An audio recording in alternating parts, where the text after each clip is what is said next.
Hi, I'm Adrian from CINEMANIA. It's a pleasure to talk to you, Glen. Great to meet you, Adrian. Hi. So this is your first feature film as a director after a legendary career in animation. What made you want to be a part of it in the first place? The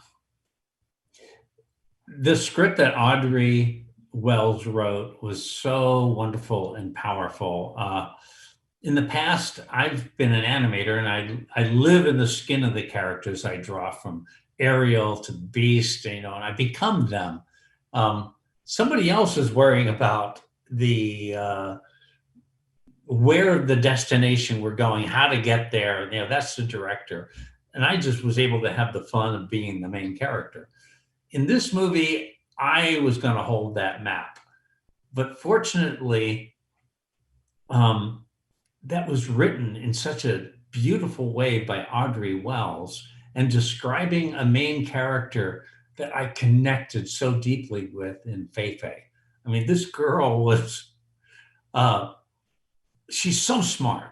I mean, her intelligence, to be able to animate in her eyes this knowledge of science and physics and math, and like an indomitable spirit. She's going to build this rocket to the moon. This is crazy. I mean, I love characters that believe the impossible is possible, and that was Feifei. But she's also got this faith of her mom and this imagination, this gift of seeing what you can't see. Those things just made me like, I have to do this movie. Great. So we'd like to know a bit about the collaboration process that made the film possible, both from the start and during the final months of socially distanced production.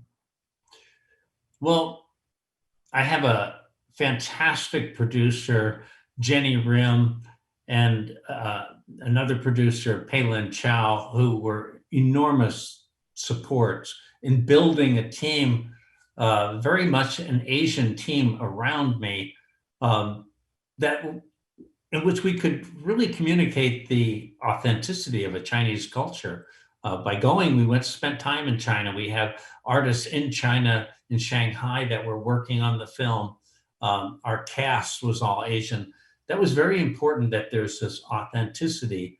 I spent time in China, sitting there in a dinner, somebody's home, with their family gathered around the round table. All these things are in the movie. The foods that we ate, the smells, the light, the textures, everything that we experienced. Celine de Rumeau, our production designer, was there with me. And I remember at one point she said, "Glen, look at the white walls." I said, "Yeah, they're white." "No, they're not white. They're blue and green and yellow." And so she had the team at Sony painting white walls and learning all the textures. And that became the idea of the Earth world was reflected light. But when you get to Lunaria, it was going to be source light coming from the inside out. It was a genius idea. I was fortunate to have that kind of a team around me. That's awesome. So how would you say the medium of animation has evolved from when you started working on it, and what are your thoughts on its future? I think that where animation is going for me there's two thoughts. One is deeper human experience, that we use symbols for taking the audience places that, how can you explain it otherwise to a child? The Chamber of Exquisite Sadness is such a symbol of grief that we go through, and we take children and they become like Feifei, and they live what Feifei lives through this journey, and they deal with very real things that come into someone's life at a very young age. I mean, you are not immune to the loss of a parent, whether from divorce or death. You are not immune to sickness, like in the pandemic.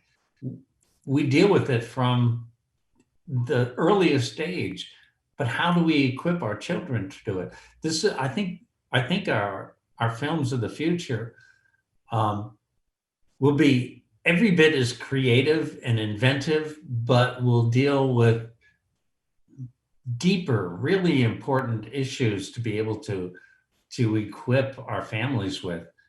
I think it's a wonderful way of this film being a Netflix film that enters into people's homes in their living rooms. It's such an intimate, personal story.